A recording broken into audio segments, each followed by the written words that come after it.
Hey, what's up everybody? This is Austin Haynes with the Waking Justice Project, and this is your daily wake-up call. Here's what the corporatocracy is up to today, September 25th, 2019. You can visit our website at wakingjustice.org for more details.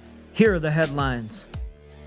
The leaders of Britain, France, and Germany have all joined the Trump administration now in blaming Iran for the recent missile attacks under Saudi Arabia's oil fields.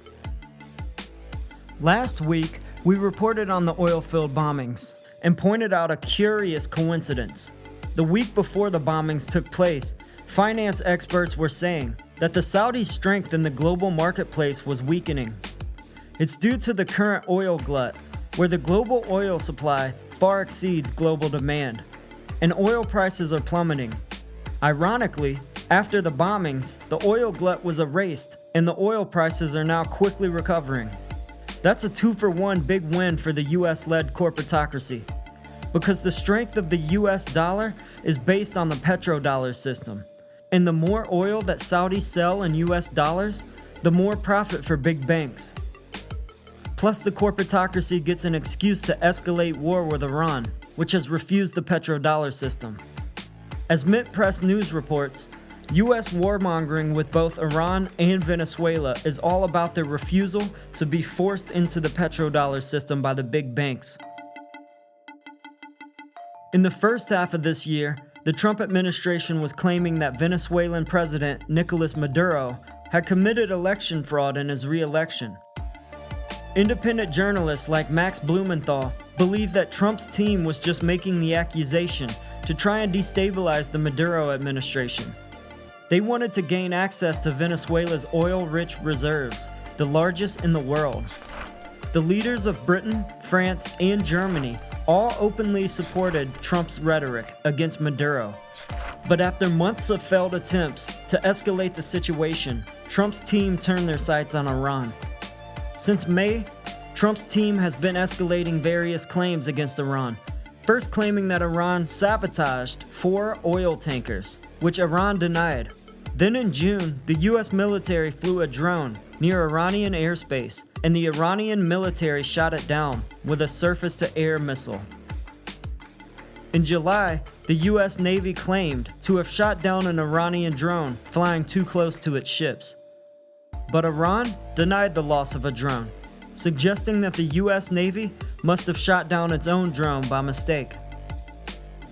And when the Saudi oil fields were bombed earlier this month, both the US and Saudis immediately blamed Iran, even though Yemeni rebels who are at war with the Saudis had claimed responsibility for the attacks, and though Iran denied any involvement in the attacks.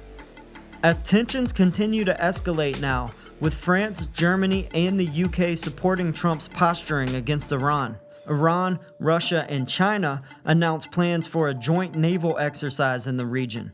That's not a good sign.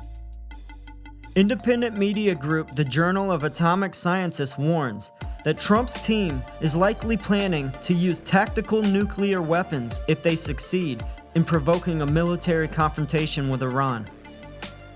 And given the Trump administration's fragile relations with China and Russia, a limited nuclear strike by the US against Iran could lead to catastrophic consequences for world peace.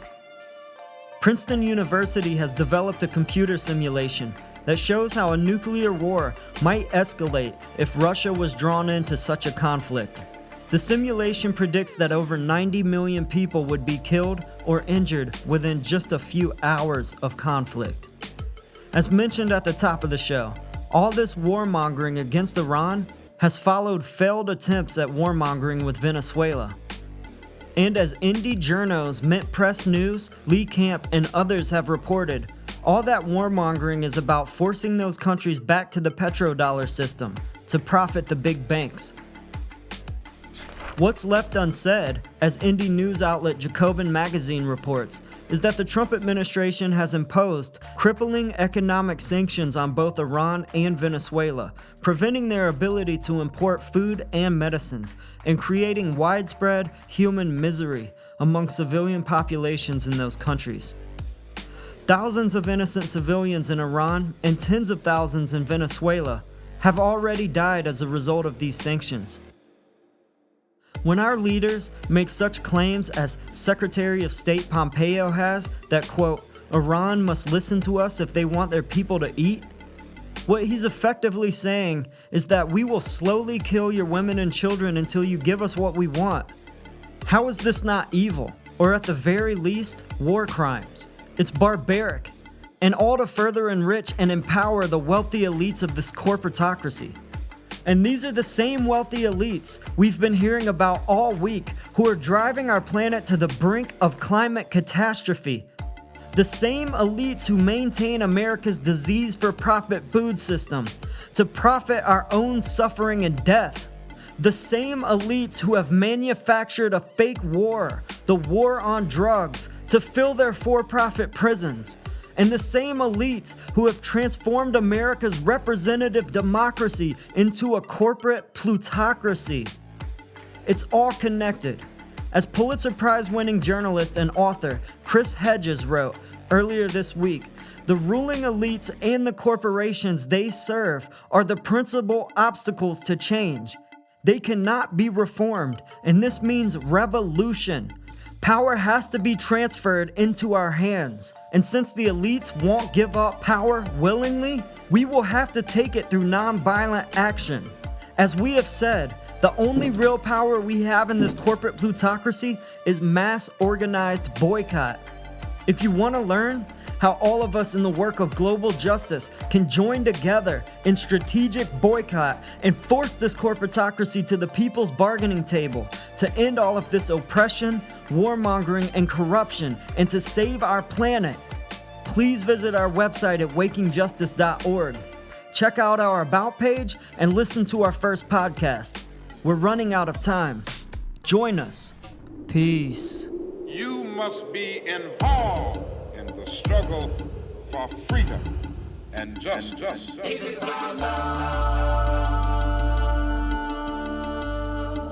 if it's about justice is waking, justice is rising. Justice is waking, justice is rising. If it's justice is waking, justice is rising. And it ain't just us, it's all of us. If it's justice is waking, justice is rising. And it ain't just us, it's all of us. If it's about may every soul unite, tend to fire and let old coals relight.